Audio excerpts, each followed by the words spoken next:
One day, James had to wait at the station till Edward and his train came in. This made him cross. Late again? Edward laughed, and James fumed away.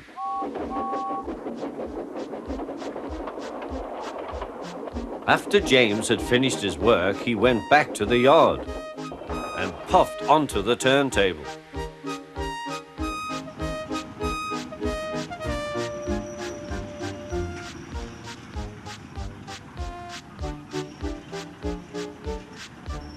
He was still feeling very bad-tempered.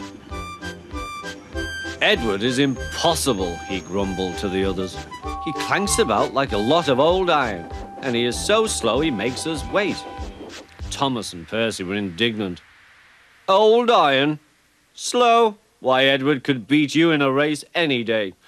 Really, said James, I should like to see him do it.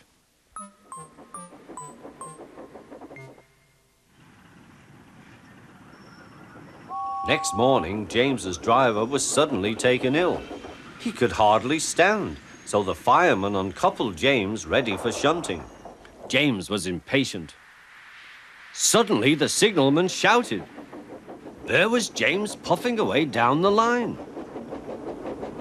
All traffic halted, he announced at last. Then he told the fireman what had happened. 2 boys were on James's footplate fiddling with the controls. Phew! They tumbled off and ran when James started.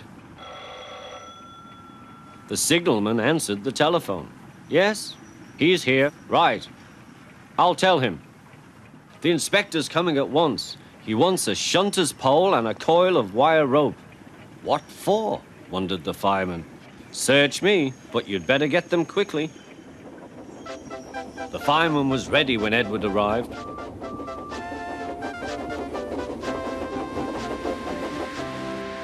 The inspector saw the pole and the rope. Good man, jump in. We'll catch him, puffed Edward. James was laughing.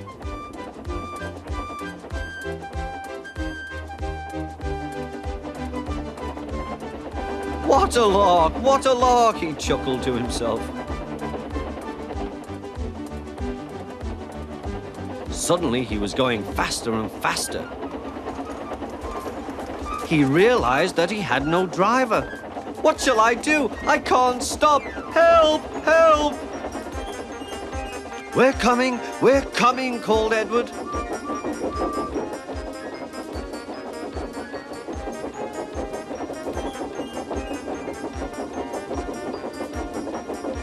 Edward was panting up behind with every ounce of steam he had.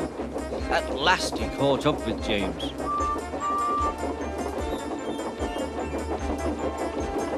Steady, Edward, called his driver. The inspector stood on Edward's front, holding a noose of rope in the crook of the shunter's pole. He was trying to slip it over James's buffer. The engine swayed and lurched. At last! Got him! He shouted. He pulled the noose tight. Gently braking, Edward's driver checked the engine's speed, and James's fireman scrambled across and took control. So the old iron caught you after all, chuckled Edward. I am sorry, whispered James. Thank you for saving me. You were splendid, Edward. That's all right, replied Edward. The engines arrived at the station side by side. Sir Topham Hatt was waiting. A fine piece of work, he said. James, you can rest and then take your train. I'm proud of you, Edward. You shall go to the works and have your worn parts mended. Oh, thank you, sir, said Edward. It'll be lovely not to clank.